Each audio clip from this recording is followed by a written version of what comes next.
Hoje nós vamos trazer aqui no canal um estudo muito importante, o estado intermediário dos mortos.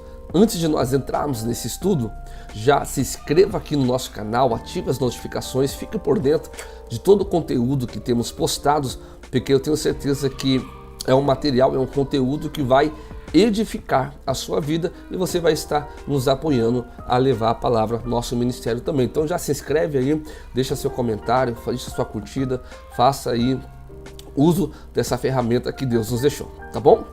Olha aqui, vamos falar acerca do estado intermediário dos mortos. Você já ouviu falar sobre esse assunto? Sabe o que significa, o que representa, as suas tipificações? Pois bem, nesta videoaula de hoje, eu vou tentar expor para você um pouco do meu conhecimento acerca deste tema, deste assunto.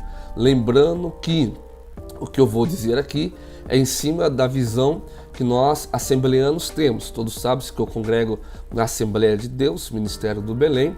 Nós temos uma regra de fé, sou belemita, e em cima dessa regra de fé é onde eu vou aplicar esse estudo aqui. É claro que existem outras visões acerca do assunto, outras linhas de raciocínio, mas eu vou defender aquela que eu acredito à luz da Bíblia e ao final desse estudo você tira o seu critério se você gostou ou não, tá bom? Vamos lá. Estado intermediário dos mortos. O que é o estado intermediário dos mortos? Quando falamos nesse assunto, o estado intermediário dos mortos é o período da existência da alma separada do corpo enquanto aguarda a ressurreição. Lembrando que nós teremos duas ressurreições que ainda estão para acontecer. Daqui a pouquinho mais à frente eu falo mais sobre elas. Então, quando refere-se ao tema o estado intermediário dos mortos, é o estado onde estão os que morreram e estão aguardando a ressurreição. Tanto aqueles que morreram em Cristo, morreram salvos, como também os ímpios perdidos, que morreram sem salvação. Lembrando que a salvação só se perde uma vez. Como assim, pastor? Salvação só se perde uma vez? Isso, você só perde a salvação a partir do momento que você morre sem ela. Enquanto há vida, há esperança. Não importa quantas vezes caia, quantas vezes erre, se há arrependimento de coração e se há o abandono da prática do pecado, crendo em Deus, crendo em Jesus, você está salvo.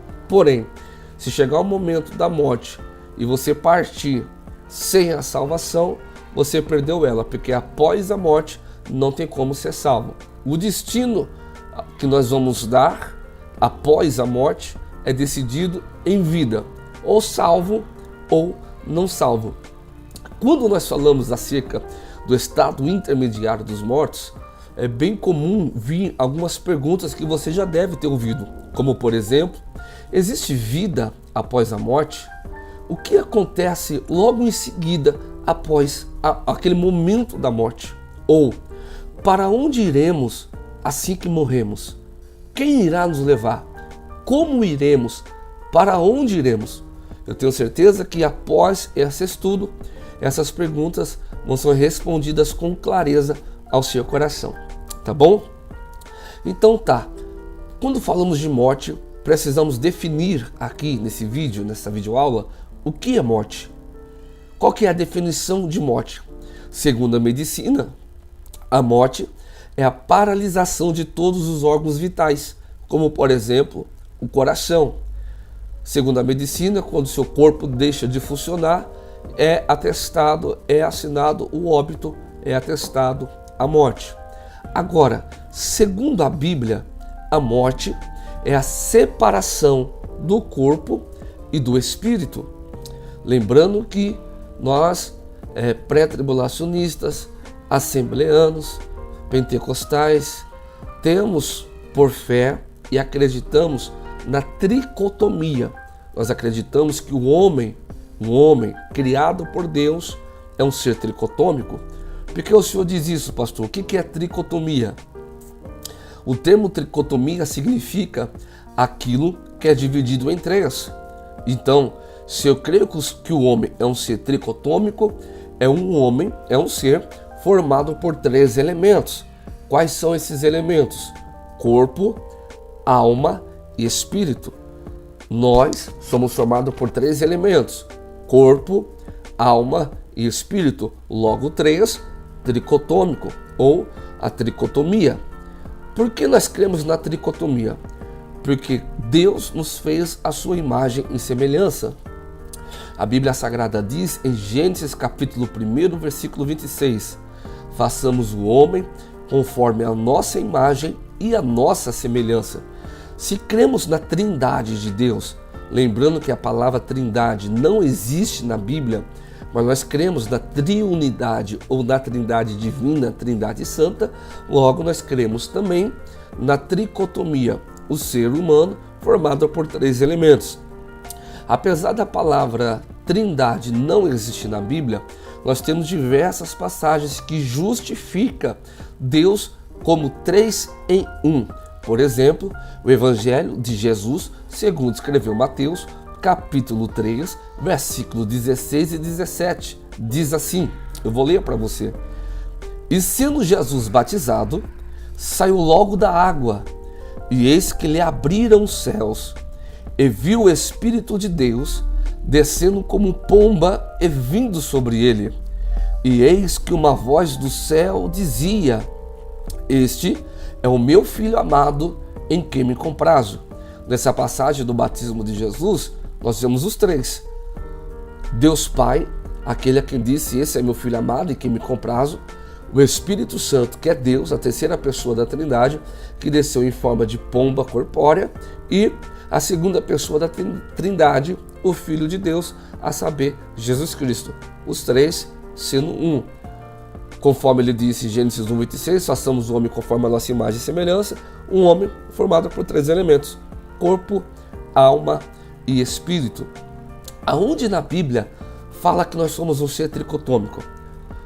Por exemplo, na primeira carta que Paulo escreve aos Tessalonicenses, no capítulo 5, no versículo 23, ele diz assim: e o mesmo Deus de paz vos santifique em tudo, em vosso espírito, alma e corpo. Em vosso espírito, alma e corpo sejam plenamente conservados irrepreensíveis para a vinda de nosso Senhor e Salvador Jesus Cristo. Paulo citando na carta que ele escreve à igreja de Tessalônica o ser tricotômico, o espírito, a alma e o corpo. O escritor aos Hebreus, no capítulo 4, no versículo 12, ele também fala acerca dessa tricotomia. Ele diz assim: porque a palavra de Deus é viva e eficaz, e mais penetrante do que espada alguma de 2 gumes, e penetra até a divisão da alma e do espírito. Para ser criação, alma, espírito, logo precisam de um corpo. Tricotomia, mais uma vez, revelada na Bíblia. Das juntas e medulas e é apta para discernir os pensamentos do coração. O escritor aos Hebreus falando do poder da palavra de Deus. Então, se eu entendo que nós somos um ser tricotômico, corpo, alma e espírito, eu não vou entrar no critério da alma nesse vídeo. Nós vamos entender que a alma e o espírito caminham junto, eles não se separam. Uma vez que a alma é o campo das nossas emoções, dos nossos sentimentos, né? A alma caminha junto com o espírito, tá bom? Não são um só, mas caminham junto. São 3, corpo, alma e espírito. Então, baseado nessa ideologia que somos um ser tricotômico, logo nós temos que por morte é a separação do corpo, da alma e do espírito. O corpo é essa matéria que nós vemos aqui. É essa matéria que veio do pó, aquela que Deus formou em Gênesis capítulo 2, versículo 7, que diz assim: e formou Deus o homem do pó da terra. Então essa matéria, esse corpo, é o pó, é o que perece na morte. A alma e o espírito permanecem vivos. Sim, existe vida após a morte. A morte não é o fim. Na verdade, a morte é o começo de uma vida eterna, com Deus ou sem Deus. mas todos, quando morrem, iniciam-se uma vida eterna. Então, se a morte é a separação do corpo e do espírito, logo eu entendo que um corpo sem uma alma e sem o espírito é um corpo morto, é um corpo sem vida. Quer ver? Eclesiastes, Salomão escreveu no capítulo 12, no versículo 7. Na morte, e o pó voltará à terra, o pó voltará ao pó, e o espírito volta para Deus que o deu. Outro exemplo de morte na Bíblia, definição de morte, o próprio Cristo. Em Lucas, capítulo 23, e o versículo 46, diz assim: e clamando com grande voz, disse: Pai, em tuas mãos eu entrego o meu espírito. E havendo dito isto, expirou. Ou, havendo dito isto, morreu. Olha o que Jesus disse: Pai, em tuas mãos eu entrego o meu espírito. A partir do momento que Jesus entrega o espírito ao Pai, o corpo morre, fica sem vida. Se você ler o Evangelho de Jesus Cristo, segundo escreveu o apóstolo João, no capítulo de número 20, você vai ver que após a morte de Jesus, ele é sepultado no túmulo de José de Arimateia, um túmulo que nunca tinha sido até então utilizado ou usado. O corpo é sepultado, mas o espírito é entregue à separação do corpo e do espírito. Pois bem, se nós começamos a entender isso, em ambos os versículos que eu citei aqui, nós vemos a morte em ação. Logo, nós vamos concluir que só há vida no corpo quando há a presença do Espírito. Tá dando para entender até aqui? Legal, vamos continuar. Hebreus capítulo 9 e o versículo 27, o escritor ele afirma que da mesma forma o homem está destinado a morrer só uma vez e depois da morte enfrentar o seu juízo, enfrentar o seu destino. Então o homem está ordenado a morrer uma vez só. Logo após a morte, vamos enfrentar o nosso destino. Esse destino, lembrando, já disse, nós escolhemos em vida. Enquanto estamos vivos, é onde nós temos a escolha para onde nós iremos após da morte. Voltando aqui então, o estado intermediário dos mortos fala desse período após a separação do corpo e do espírito até o dia da ressurreição. Esse período da morte até o dia da ressurreição é chamado de estado intermediário dos mortos, em Cristo ou sem Cristo, salvos ou perdidos. Desde o dia da sua morte até o dia da ressurreição, compreendemos esse espaço de tempo e o chamamos de estado intermediário. Por que até o dia da ressurreição? Porque haverá uma ressurreição para os justos que morreram salvos e haverá uma ressurreição para os injustos que morreram sem a salvação.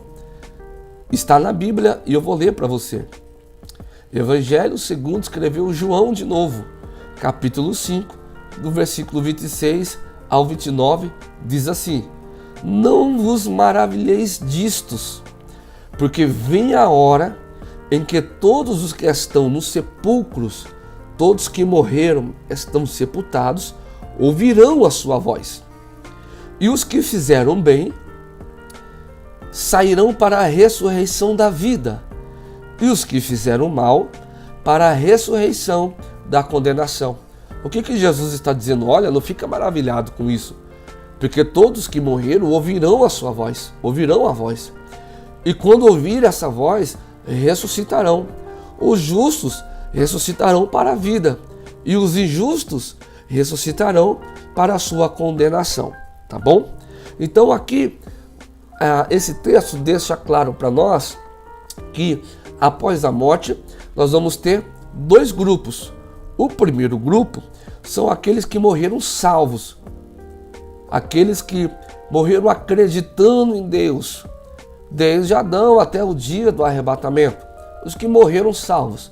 O segundo grupo são aqueles que negaram a Deus, que negaram a salvação, que negaram a Cristo, que negaram a fé, que não aceitaram o perdão de Deus, nem a graça que está posta a nós e nem a sua misericórdia. Lembrando que nós hoje somos salvos pela graça. A carta que Paulo escreveu aos Romanos, no capítulo 3, diz que todos nós pecamos e estávamos no grupo que morreríamos sem salvação. Mas, pela graça de Deus e a sua misericórdia, nos foi concedido o perdão. Então, por causa do perdão, nós somos incluídos no grupo que partiremos salvos para a eternidade. Então, hoje eu vou falar apenas de um grupo específico, que é esse grupo dos que morreram salvos em Jesus. Vamos lá. Ambos, até o dia da morte de Cristo, iam para um lugar chamado Hades. Desde Adão, da primeira morte física do homem, até a morte de Jesus Cristo, todos aqueles que morreram salvos e não salvos iam para um lugar chamado Hades. O que significa Hades? A definição desse lugar, segundo o dicionário Vini, é a região dos espíritos que morreram, incluindo os santos em períodos de transição à ascensão de Cristo. Ou seja, desde Adão até Cristo, todos que morreram, salvos e não salvos, iam para o mesmo lugar. Esse lugar tinha um nome, até hoje tem o nome de Hades, que quer dizer inferno, prisão. Espera aí, pastor, o senhor está me dizendo que até os salvos iam para esse lugar chamado Hades, que quer dizer inferno, prisão? Sim, é isso mesmo. Lembrando que este inferno, prisão, não é um inferno de lago de fogo e enxofre, porque o lago de fogo e enxofre ainda não foi inaugurado. Está reservado para Satanás e seus anjos lá na frente, depois nós falamos isso. Este é um lugar onde eles ficam reservados até o dia do juízo final. Porém, quando nós falamos desse Hades, dentro desse Hades, que é esse inferno prisão, havia um abismo. E esse abismo, essa fenda e esse espaço dividia esse inferno prisão em duas partes. Então entenda, o Hades era dividido em duas partes, onde tem um abismo no meio. De um lado desse abismo é um lugar de tormento, de dor, de sofrimento, onde tem chamas que torturam quem está lá. Há um abismo e do outro lado do abismo tem um lugar dentro desse Hades que é chamado de seio de Abraão, ou mesmo chamado de paraíso. No paraíso é o lugar aonde iam os mortos desde Adão até a morte de Cristo para o Hades e ficavam deste lado, chamado paraíso ou seio de Abraão, que é um lugar de descanso. Lá não tem dor, lá não tem sofrimento, lá não tem choro, lá não tem lágrima, lá tem Deus. E os que morreram sem salvação ficavam desse outro lado, um lugar de dor, de sofrimento, de tormenta. Então, quando nós falamos acerca do Hades, é para lá que iam os mortos até o dia da morte de Cristo. Pastor, por que o senhor está falando que é desde a morte de Cristo? Daqui a pouco nós vamos entender. Do outro lado do abismo, então, um lugar de tormenta, de dor, de sofrimento, que alguns conhecem esse Hades como Sheol, Geena, que são as almas que morrem sem Cristo, até os dias de hoje, sem Cristo, as almas perdidas continuam indo para este lugar. E os que morrem em Cristo, após a sua ressurreição, o seu destino é outro lugar. Nós já vamos falar nisso daqui. Para nós entendermos melhor, então, o que é o Hades, o inferno, prisão, o paraíso que estava abaixo da terra, nós vamos entender um texto que quem vai escrever é o evangelista Lucas, no capítulo 16. Eu vou ler esse texto para você. Lucas 16, a partir do versículo 19 ao versículo 31. Diz assim: Ora, havia um homem rico e vestia-se de púrpura e de linho finíssimo, e vivia todos os dias regalada e esplendidamente. Havia também um certo mendigo, chamado Lázaro, que jazia, cheio de feridas, à porta daquele homem rico, e desejava alimentar-se das migalhas que caíam da mesa do rico. E os próprios cães vinham lamber-lhes as chagas. E aconteceu que o mendigo morreu e foi levado pelos anjos para o seio de Abraão. E morreu também o rico e foi sepultado. E no inferno ergueu os olhos, estando em tormentos, e viu ao longe Abraão e a Lázaro no seu seio. E clamando disse: Pai Abraão, tem misericórdia de mim, e manda a Lázaro que molhe na água a ponta do seu dedo e me refresque a língua, porque estou atormentado nesta chama. Disse, porém, Abraão: Filho, lembra-te que recebeste os teus bens em tua vida, e Lázaro somente males, e agora este é consolado e tu é atormentado. Olha o que o pai Abraão disse: e além disso, está posto um grande abismo entre nós e vós, de sorte que os que quisessem passar daqui para vós não poderiam, nem tampouco os de lá passar para cá. Então o rico disse: Rogo-te, pois, ó pai, que o mandes à casa de meu pai, pois tenho 5 irmãos, para que lhes dê testemunho, a fim de que não venham também para este lugar de tormento. Disse-lhe Abraão: Ora, tem Moisés e os seus profetas, que eles os ouçam.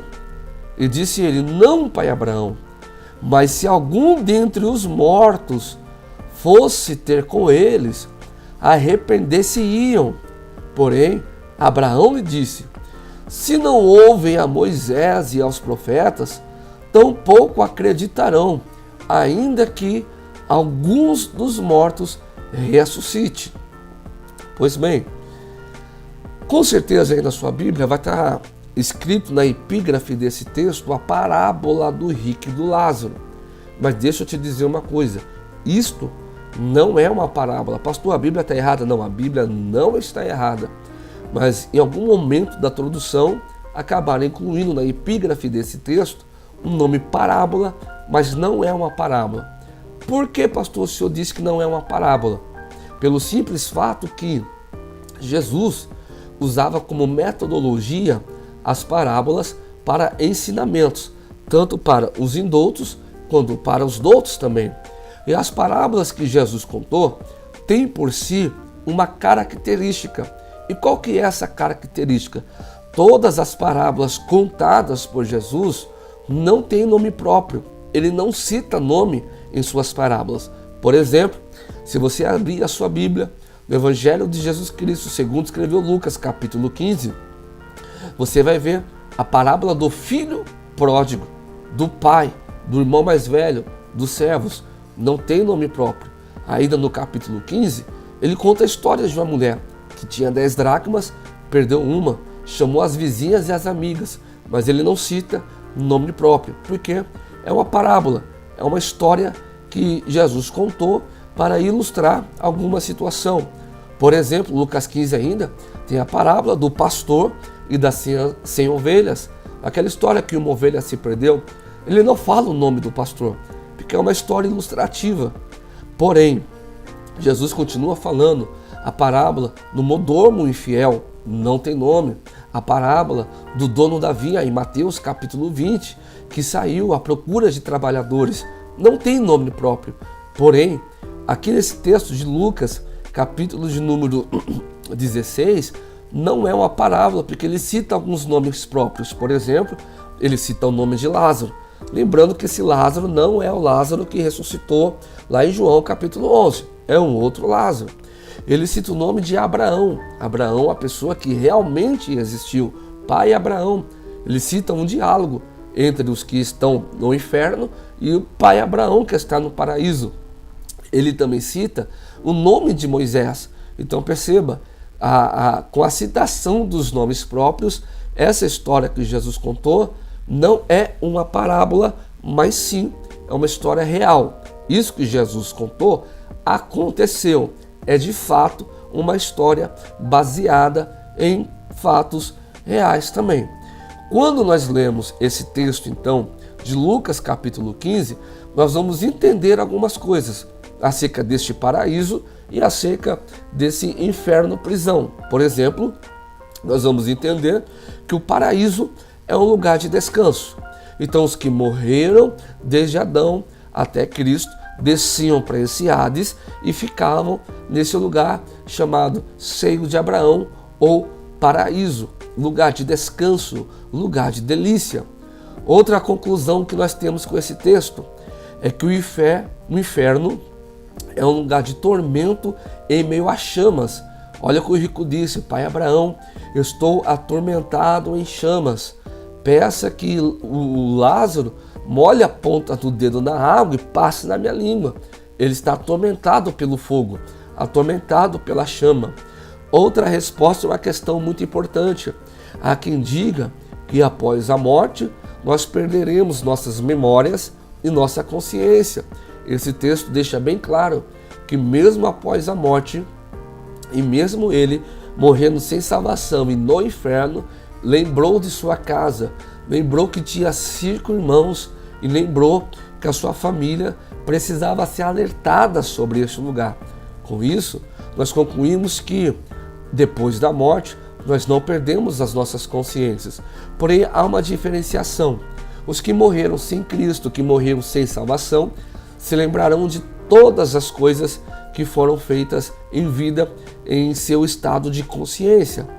E os que morreram salvos não terão lembranças ruins no paraíso, somente lembranças boas, sentimentos bons, sentimentos de alegria, lembranças do seu estado de consciência, porém lembranças boas. A sua memória não será retirada. Há alguns versículos na Bíblia que diz que após a morte o corpo não pode esboçar reação, não ter memória, mas isso refere-se ao corpo. Realmente, o corpo é inerte, o corpo não tem memória, o corpo não tem vida, o corpo não tem sinais vitais, o corpo não tem respiração, o corpo não tem lembrança, o corpo está inerte, mas o espírito e a alma permanecem em estado de sã consciência também. Outro detalhe que nós vamos aprender durante esse período do estado intermediário dos mortos: quem está no inferno não tem acesso ao paraíso. Quem está no paraíso não tem acesso às profundezas do inferno. Perceba que quando este que morreu sem salvação pede para o pai Abraão um pouco de água, a resposta do pai Abraão, que nesse texto simboliza Deus, diz assim: olha, há um abismo entre nós e nós não podemos invadir um espaço do outro. Quem morreu sem salvação, está condenado a uma vida eterna de sofrimento e dor. E quem morreu salvo está destinado a uma vida eterna de descanso, repouso, de paz e de alegria. Um ambiente não invade o outro. Uma outra coisa interessante sobre a vida após a morte.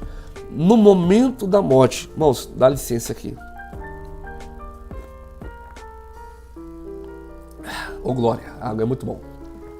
No momento da morte do salvo, olha o que diz o texto: que os anjos de Deus vieram para levar este homem que morreu salvo, no caso é o Lázaro, para o seio de Abraão, para o paraíso.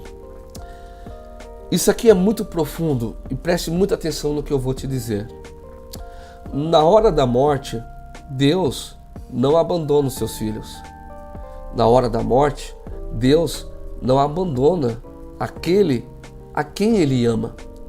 Perceba que na passagem da vida para a morte ou da vida para a vida eterna, no momento da separação do corpo e do espírito, os anjos do Senhor estão ali presentes. Isso responde muita coisa, sabe por quê? Você já se perguntou por que muitos missionários no mundo inteiro são mortos todos os dias e não negam a Jesus? Eles não têm medo da morte? Já se perguntou como os apóstolos morreram e mesmo durante o período da morte não negaram a Jesus? Por exemplo, Atos capítulo 12, Tiago foi decapitado, Pedro foi crucificado de cabeça para baixo, Daniel foi jogado na cova dos leões, Sadraque, Mesaque e Abednego foram jogados na fornalha, mas nenhum deles negaram a Jesus, mesmo tendo que passar pela agonia da morte. Por quê? É o entendimento meu, pastor Tiago, que na hora da morte, Deus envia seus anjos para consolar e para mostrar como é que é o céu. Olha, isso aqui é uma revelação muito profunda que Deus deu a mim. Então quer dizer que o crente salvo, porque Jesus não veio levar crente, ele veio levar salvo, os salvos, na hora da morte, eles são acompanhados pelos anjos, eles podem contemplar os céus abertos. Atos capítulo 6, Estevão está morrendo. Estevão, o diácono da igreja primitiva, o primeiro mártir da igreja, Estevão, ele está sendo assassinado, executado por apedrejamento. E o que Estevão vê enquanto é apedrejado? Ele vê os céus abertos e Jesus em pé no trono. Se você está partindo dessa vida para outra vida e você tem a visão dos céus abertos e os anjos de Deus te levando, aquilo te dá força para você perseverar até o fim. O que diz Mateus 24:13? Aquele que perseverar até o fim será salvo. Eu tive uma experiência, eu quero compartilhar aqui com você nesse vídeo. Dia 29 de fevereiro de 2020, ano bissexto, Deus se recolheu, meu saudoso pai, pastor Isaías. Eu lembro que eu estava no leito do hospital com ele, e quando eu conversava com meu pai, ele conversava comigo e conversava com uma outra pessoa acerca do céu, falando, dialogando como é que era o céu. Eu perguntei para a médica e enfermeira de plantão, elas disseram que era normal eles variar por causa da medicação. Então eu falei, tudo bem, ele deve estar variando por causa da medicação. Mas ele conversava comigo e com uma outra pessoa que só ele via acerca de como era o céu. Algumas horas depois chegou mais 2 leitos dentro do quarto onde ele estava na UTI. Esses 2 leitos que chegaram começaram a conversar também sobre o céu junto com meu pai. Os 3 viam uma pessoa que só eles viam, eu lá dentro, ouvia eles falando sobre o céu, mas não via com quem eles estavam falando.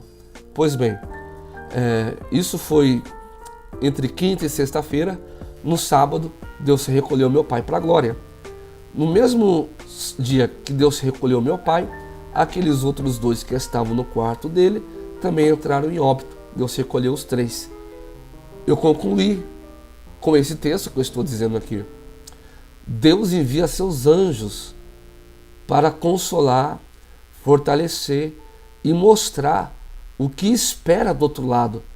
E quando você tem a revelação do que tem do outro lado, você não se apega a nada dessa terra. Quando você tem a revelação do que te espera do lado de lá, o salvo, o paraíso, os céus abertos, os anjos de Deus, levando você para um lugar de descanso, você abre mão de tudo isso daqui. Outra coisa que nós podemos concluir que esse texto, esse lugar chamado Hades, que era dividido por um grande abismo, onde tinha o inferno prisão e onde tinha o lugar dos salvos, que era chamado de paraíso, estava localizado nas profundezas da terra, bem abaixo da terra. Vamos lá, esse lugar continua lá até hoje? Não. O inferno prisão continua. Os que morreram sem Cristo continuam descendo para esse lugar chamado Hades, Sheol, Gehenna, inferno prisão, e vão ficar lá até o dia da ressurreição para o juízo final, tá bom? E os salvos em Cristo? Jesus arrancou eles de lá. Vou te explicar por quê. Efésios, capítulo 4, versículo 9, diz assim: ora, ele subiu, que é, senão que também antes tenha descido às partes mais baixas da terra. Esse texto está falando de Cristo. Quando Cristo morreu na cruz do Calvário, Ele disse para aquele ladrão, uns minutos antes de morrer, lembra do ladrão que se converteu na cruz do Calvário? O que Jesus disse para ele? Fica tranquilo, você vai morrer.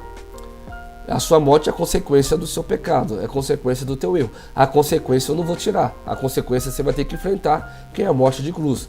Mas já que você se arrependeu, teu espírito e a alma vão ser salvos, porque hoje mesmo estará comigo no paraíso. Jesus não nos livra da consequência do pecado, ele perdoa, mas a consequência mantém. O ladrão morreu na cruz como consequência do pecado e visitou o paraíso junto com Jesus. Jesus disse, hoje mesmo estarás comigo no paraíso. Efésios capítulo 4, versículo 9 diz que após a morte de Cristo, seu corpo foi sepultado, mas em espírito Cristo desceu às profundezas da terra. Jesus foi aonde estavam os salvos, que estavam no paraíso, que ficava dentro do Hades, mesmo lugar do inferno, prisão. E Jesus fez o que naquele lugar? Primeira carta de Pedro, capítulo 3, versículo 18 e 19 diz, porque também Cristo padeceu, ou seja, morreu uma vez pelos pecados. Os justos morreu pelos injustos. Cristo, que é justo, morreu por nós, que somos injustos, para levar-nos a Deus. Então a morte de Cristo nos leva a Deus. Porém, diz assim, mortificado, na verdade, na carne. Ou seja, Jesus morto na carne, mas vivo no espírito. Lembra a separação do corpo e da alma? Do corpo e do espírito. O corpo de Jesus está morto, mas vivo do espírito, ele foi e pregou aos espíritos em prisão. Na verdade, Jesus fez o seguinte, ele se revelou àqueles que morreram desde Adão até o dia da sua morte.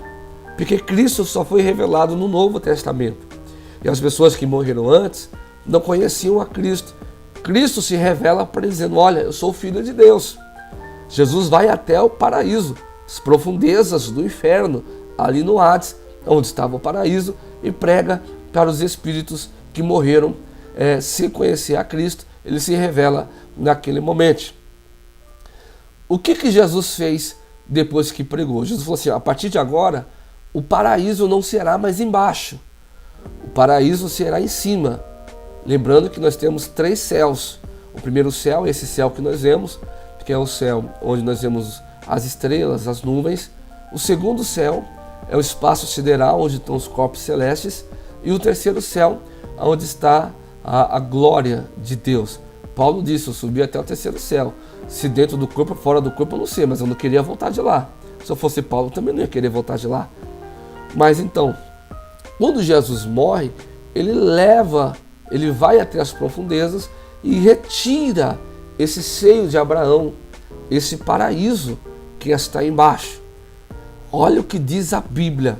Eu não sei se você já leu esse versículo, mas Mateus, capítulo 27, versículos 52 e 53, diz assim, quando Jesus pegou esse cativeiro e subiu, irmãos, Jesus ressuscitou.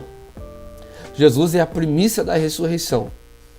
Jesus, diz Paulo em 1 carta aos Coríntios, capítulo 15, que ele é a primícia. Quando Jesus ressuscita, ele traz com ele todos aqueles que estavam no paraíso, ressuscitaram também. Você não pegou? Olha o que diz a Bíblia. Desculpa. Em Mateus capítulo 27. Os sepulcros se abriram e os corpos de muitos santos que tinham morrido foram ressuscitados. E saindo do sepulcro, após a ressurreição de Jesus, entraram na cidade e apareceram a muitos. Não sou eu que estou dizendo, é a Bíblia. Diz que após a ressurreição de Jesus, quando ele trouxe o paraíso para si, muitos daqueles que estavam no paraíso ressuscitaram e apareceram. E as outras pessoas que estavam vivas viram esses que ressuscitaram após a ressurreição, porque Jesus foi o primeiro. E o que acontece? Ele ressuscitou e ficou na terra? Não. Efésios capítulo 4, versículo 8. Por isso, subindo ao alto, levou o cativo o cativeiro, ou seja, levou o paraíso para os céus e deu dons aos homens. Vamos lá, eu estou dando uma aula e a vontade de pregar, irmãos. Jesus morreu, desceu às profundezas, pregou aos espíritos, retornou à terra, ressuscitou. Alguns desses espíritos, diz Mateus 27, que ressuscitaram. Depois Jesus subiu e levou com ele o paraíso lá para cima. Hoje, a pessoa que morre em Cristo Jesus, ela vai para o paraíso e fica aguardando o dia da ressurreição. Lembrando que hoje, a partir de Cristo, o paraíso não é mais embaixo. Depois de Cristo, o paraíso começa a ser em cima, lá no céu. Por causa de Jesus Cristo, o cativeiro não é mais embaixo, mas agora fica no céu e é para lá que vão os que morrerem em Cristo Jesus, os que morreram e os que morrerem também em Cristo Jesus, aguardando o dia da ressurreição. Até quando ficarão no paraíso? Ficarão no paraíso até o dia da ressurreição. E quando vai ser o dia da ressurreição? É isso que nós vamos falar aqui agora. O dia da ressurreição será no dia do arrebatamento. A ressurreição dos salvos em Cristo. Lembrando que nesse vídeo eu estou falando do primeiro grupo apenas, que é o grupo dos que morreram em Cristo Jesus. Haverá duas ressurreições. A primeira no arrebatamento, a segunda após o milênio, arrebatamento para o juízo final. Mas isso é uma outra aula. Hoje, nós estamos entendendo que os salvos em Cristo, no dia do arrebatamento, esses ressuscitarão. Quer ver? Primeira carta de Paulo aos Coríntios, capítulo 15, a partir do versículo 51, diz assim: Eis que eu vos digo um mistério. Na verdade, nem todos dormiremos. Essa palavra dormir tem a conotação de morreremos. Paulo está dizendo, eu vou entregar um mistério para você. Se você quiser acompanhar, 1 Coríntios 15, 51. Nem todos nós morreremos, mas seremos transformados. Isso será no arrebatamento. E como é que vai ser o arrebatamento? Paulo diz, isso é a visão pré-tribulacionista, que é o que nós acreditamos. Num momento, no abrir e fechar de olhos. Aí Paulo diz assim, porque vai trocar uma trombeta. A trombeta soará. E quando a trombeta soará, os mortos em Cristo ressuscitarão incorruptíveis e nós seremos transformados. Vou explicar para você. No dia do arrebatamento, vai ser mais ou menos assim. Jesus vem para arrebatar a igreja. Os que estão no paraíso, que morreram salvos, virão com Jesus nas nuvens. Estará Jesus, os salvos em Cristo, os anjos, os arcanjos, os querubins, os serafins, todas as nuvens. Aí Jesus vai tocar uma trombeta, não sei se é Jesus que vai tocar, mas vai haver um toque de uma trombeta. Quando essa trombeta tocar, os espíritos daqueles que morreram em Cristo Jesus descerão à terra, e a terra vai dar conta dos seus corpos, sejam eles sepultados na terra, cremados, dilacerados, afogados, a terra vai dar conta dos corpos. E eles ressuscitarão em um corpo glorioso semelhante ao corpo de Cristo, quando Cristo ressuscitou em um corpo glorificado.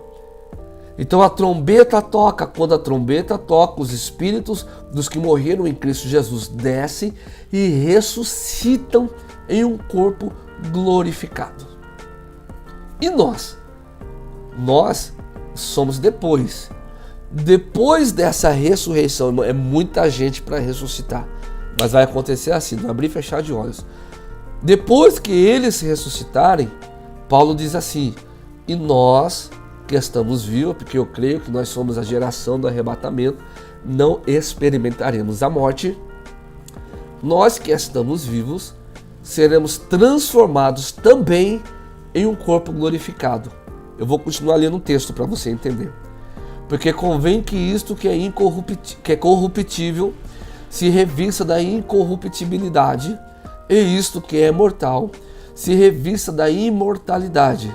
E quando isto que é corrupto se revestir da incorruptibilidade, e isto que é mortal se revestir da imortalidade, então cumprir-se-á a palavra que está escrita: tragada foi a morte da vitória. Aí o texto é lindo, irmãos. O texto de 1 Coríntios, capítulo 15, continua dizendo: onde está a morte, ó teu arguilhão? Onde está o inferno, a tua vitória? Ora, o arguilhão da morte é o pecado, e a força do pecado é a lei. Aí Paulo diz: mas graças a Deus que nos dá a vitória para o nosso Senhor e Salvador Jesus Cristo. Oh glória! Mas o texto não acaba aqui. Ainda tratando desse assunto, primeira carta de Paulo aos Tessalonicenses, capítulo 4, a partir do versículo 13, olha o que o apóstolo escreve à igreja de Tessalônica: não quero, irmãos, que sejais ignorantes acerca dos que já morreram, para que não vos entristeçais como os demais que não têm esperança. Olha o que Paulo está dizendo: não se entristeça por aqueles que já morreram em Cristo. Você está triste achando que não há mais esperança, mas ainda tem uma esperança. Aí o que Paulo diz? Porque se cremos que Jesus morreu e ressuscitou, assim também nós cremos que os que morreram em Cristo, Deus o tornará a trazer com ele. É o que diz a Bíblia. Dizemos, pois, isto, pela palavra do Senhor, que nós, os que ficamos vivos para a vinda do Senhor, não precederemos os que dormem na ressurreição. O que ele está dizendo? Nós que estamos vivos não seremos transformados primeiro do que aqueles que já morreram. Primeiro, os que morreram em Cristo serão transformados em um corpo de glória. Logo após, nós que estamos vivos seremos transformados em um corpo glorificado. É isso que ele diz. Porque o mesmo Senhor descerá do céu com alarido, com voz de arcanjo, com trombeta de Deus, e os que morreram em Cristo, está na Bíblia, 1 Tessalonicenses, capítulo 4, a partir do versículo 13, ressuscitarão primeiro.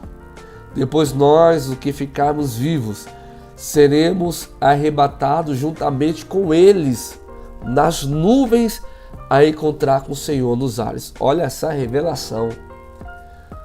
Os mortos em Cristo sendo ressuscitados e tendo seus corpos glorificados. Nós que estamos vivos, tendo nosso corpo glorificado, se ajuntaremos. Os vivos com os mortos ressuscitados na primeira ressurreição em um corpo perfeito, em um corpo que não tem erro, em um corpo que não tem falha, em um corpo incorruptível. Ressuscitaremos para a vida eterna, nos encontraremos com corpos perfeitos. Aí diz que então juntos nós seremos levados para encontrar com Jesus nos ares. Jesus não pisa na terra. O arrebatamento é dividido em duas fases. A segunda vinda é dividida em duas fases. O arrebatamento é a primeira fase da segunda vinda de Jesus. A primeira, ele veio, se materializou em carne, morreu, ressuscitou. A segunda vinda, ele vem com glória. Arrebatamento pré-tribulacionista, nós acreditamos nas duas fases da segunda vinda de Jesus. E isso que eu estou falando é acerca da primeira fase da segunda vinda do arrebatamento de Jesus. Os salvos em Cristo e ressuscitados em um corpo glorificado, os salvos vivos transformados no corpo glorificado, juntos subindo para encontrar com Jesus nos ares. Porque é isso que diz: depois nós, os que ficarmos vivos, seremos arrebatados juntamente com ele nas nuvens, a encontrar o Senhor nos ares. E assim estaremos para sempre com o Senhor. Olha o que o texto diz: portanto, consolai-vos uns aos outros com essa palavra. Após termos nossos corpos transformados, seremos recebidos por Jesus nas nuvens dos céus. Essa é a primeira ressurreição. nesse exato momento, acaba o estado intermediário dos mortos para os salvos em Cristo. Porque agora eles vão estar não intermediariamente, mas sim de fato no céu que Jesus preparou. Lembrando que após o arrebatamento acontecem alguns eventos que nós vamos futuramente falar aqui. Logo após o arrebatamento, ao tribunal de Cristo, que não é o tribunal para condenação, mas para galardoar, nos recompensar segundo as nossas obras. Após o tribunal de Cristo, nós temos a festa das bodas do Cordeiro. Depois das bodas do Cordeiro, a gente desce de novo lá no Monte das Oliveiras, junto com Cristo, onde o monte vai se fender e a história é cumprida. Não vamos delongar, porque não é esse o nosso foco. Nosso foco é que nós vamos para o céu. O próprio Jesus disse em João 14, não se turbe o vosso coração, credes em Deus e credes também em mim. Na casa de meu Pai há muitas moradas. Já tem uma afirmação, há muitas moradas. E é essas moradas que estão esperando nós. Como é que vai ser o céu? Você já se perguntou como é que vai ser o céu? O céu, segundo a Bíblia, em Apocalipse capítulo 21, a partir do versículo 2, diz que a cidade lá no céu não vai precisar de sol para iluminar a cidade e nem de lua para trazer brilho, pois a lua não tem brilho próprio. Por que não vai precisar de corpos celestes lá no céu? Porque a Bíblia diz assim, a cidade não precisa de sol nem de lua para brilharem sobre ela, pois a glória de Deus a ilumina e o Cordeiro, Jesus, é a sua candeia. A glória de Deus é tão grande que ela ilumina todo o céu, não precisa, e essa glória reflete a nós. É Jesus brilhando e o brilho de Cristo batendo em nós e a cidade ficando iluminada. Olha que coisa linda. O que diz a Bíblia sobre o céu? Apóstolo Tiago, carta do apóstolo Tiago, capítulo 1, versículo 12. No céu receberemos uma coroa de honra. Jesus tem uma coroa de honra preparada para os salvos em Cristo Jesus. O que mais diz a Bíblia acerca do céu? A Bíblia diz lá em Apocalipse capítulo 4, versículo 5, que nós vamos poder ver a Deus, amá-lo e servi-lo. Hoje nós o amamos e o servimos, mas nós não podemos vê-lo. Mas lá no céu nós poderemos ver a Deus, ver a Jesus. Oh glória, que coisa linda, meus irmãos. Primeira carta de Pedro, capítulo 1 e versículo 9, diz que lá no céu há uma recompensa nos esperando. Essa recompensa é a eterna salvação, uma eterna salvação em um lugar de alegria constante. Não é momentos de alegria, mas é uma alegria incessante. E além dessa alegria, um lugar de paz, um lugar de... Oh, irmão, que coisa linda é o céu. O que mais a Bíblia diz? A Bíblia diz, na carta que João escreveu, Apocalipse, capítulo 21, do versículo 4 ao versículo 7, diz assim, e Deus limpará dos seus olhos toda lágrima, e não haverá mais morte. Olha que lindo, no céu, Jesus limpará dos seus olhos toda lágrima, lá não tem choro. Por isso que Jesus disse em Mateus capítulo 5, versículo 4, bem-aventurados que choram, porque lá no céu serão consolados. Apocalipse 21, lá não haverá mais morte, nem pranto, nem clamor, nem dor, porque as primeiras coisas já são passadas. Isso aqui, irmão, é ser passado. Não vai ter esse tipo de sentimento lá no céu. E o que estava sentado no trono disse, eis que agora eu faço nova todas as coisas. Olha que coisa linda. E disse-me ainda, escreve, porque essas palavras são verdadeiras e fiéis. E disse mais, está cumprido. Olha o que Jesus falou, eu sou o alfa, eu sou o ômega, o princípio e o fim. A quem quer que tiver sede, dá-lhe-ei de graça, da água, da fonte da vida, da água da vida. Quem vencer, herdará todas as coisas que estão prometidas para o céu. Para quem vencer, eu serei o seu Deus e vós serão os meus filhos. Oh, coisa linda, irmãos. O céu é o que nos aguarda, o céu é o que nos espera, o céu é a promessa de Deus para nós. Por isso temos que ficar firmes para não partirmos dessa vida sem a salvação em Cristo Jesus. E eu vou te falar uma coisa, quando a gente sabe o lugar para onde vamos, a gente não tem medo da morte. O apóstolo Paulo, antes de morrer, escreveu uma carta a seu filho na fé, Timóteo. E olha as palavras do apóstolo Paulo, sabendo que iria morrer. Olha o que Paulo disse para Timóteo. Segunda carta de Timóteo, capítulo 4, versículos 7 e 8.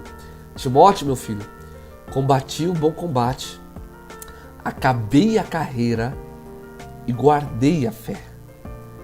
Desde agora, a coroa da justiça me está guardada, a qual o Senhor, o justo juiz, me dará naquele dia, e não somente a mim, mas a todos os que amarem a sua vinda. Oh, irmãos, Paulo disse assim, eu vou morrer, porque eu já combati um bom combate, eu já encerrei minha carreira, mas eu guardei a minha fé. Agora o Senhor, o justo juiz, me trará uma coroa de justiça sobre a minha cabeça. Vale a pena ser fiel. Essa foi a nossa primeira aula, segunda. Eu tenho uma aula aqui no canal que eu falo sobre o estado intermediário dos mortos, mas eu falo acerca da morte espiritual, que é a primeira morte. Essa é a segunda aula e em breve nós voltaremos com a terceira, tá bom? Deixa seu comentário aí, o que você achou dessa aula, desse estudo. Já se inscreve no nosso canal, compartilha esta videoaula com o número máximo de pessoas que você puder, tá bom? Deus te abençoe, fica com Deus, obrigado. Nos veremos em breve, ou aqui ou na eternidade. Deus abençoe.